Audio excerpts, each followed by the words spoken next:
میرا سوال یہ ہے کہ جب آپ ایک خادم تھے تو آپ جماعت کی کیسے خدمت کرتے تھے؟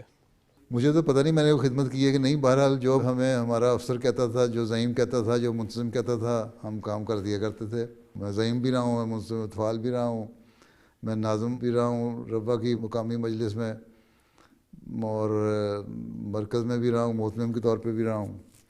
تو جو ہمارے افسر کہتے تھے اس کے مطابق ہم کام کر دیا کرتے تھے، یا خود جتنا کوئی ہوتا تھا دماغ کے لحاظ سے کوئی پالیسی بنا کے جماعت کی بہتری کے لیے کس طرح کر سکتے ہیں کرنے کی کوشش کرتے تھے۔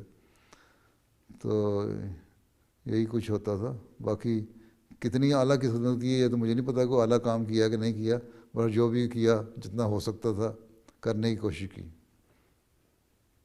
ٹھیک ہے، اصلی آپ لوگوں کو بھی چاہیے ایک نیتی کے ساتھ، اپنے پورے پوٹینشل کے ساتھ، اپنے پوری صلاحیتوں کے ساتھ، جو بھی اللہ تعالیٰ نے آپ کو طاقتیں دی ہیں ان کے ساتھ کوشش کریں کہ آپ جتنا کام مجلس کا کر سکتے ہیں کریں، اور ساتھ ہی یہ بھی کوشش کریں کہ اپنی نمازوں کو باقاعدہ کریں، اور اللہ تعالیٰ سے دعا کریں کہ اللہ تعالیٰ آپ کو توفیق دے کہ آپ کام صحیح طرح کر سکیں۔